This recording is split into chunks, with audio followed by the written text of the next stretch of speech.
আজ সকালবেলা উঠেই আকাশের অবস্থা দেখি এই রকম। আকাশ যেন বিষণ্ণ হয়ে পড়েছে, চারিদিকে মেঘের ছটা।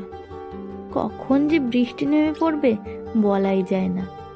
আর এদিকে দেখো, আমাদের স্থলপদ্মের গাছে প্রথম ফুল ফুটেছে। ফুলটা এত সুন্দর, আর তোমরা তো জানোই আমার ফুল ভীষণ পছন্দ। তো ফুলটাকে আমি একটা গ্লাসের মধ্যে জলে রেখে দিলাম। আমার মনটা না এত খুশি হয়ে গেছে সকাল সকাল, কি বলবো। এই ফুলটাকে দেখি, আমার শাশুড়ি মা খুব শখ করে এই ফুলের গাছটা লাগিয়েছিল, কিন্তু আমার ভাসুর না বুঝেই প্রথম ফুলটাই ছিঁড়ে ফেলেছে। তো তাতে কিছু অসুবিধে নেই। আর এদিকে দেখো, চারিদিকে অন্ধকার নেমে এসেছে মেঘের, মনে হয় বৃষ্টি এখনই নেমে যাবে। এদিকে ঝড়ও শুরু হয়ে গেছে।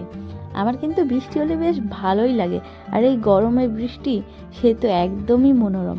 কিন্তু ওই যে কাদার ভয় আমি ভীষণ পাই। আর দেখো, বলতে বলতে বৃষ্টিও পড়ে গেছে, এত ঝুমঝুম বৃষ্টি হচ্ছে, আমাদের উঠোনে তো 1 হাঁটু জল জমে গেছে।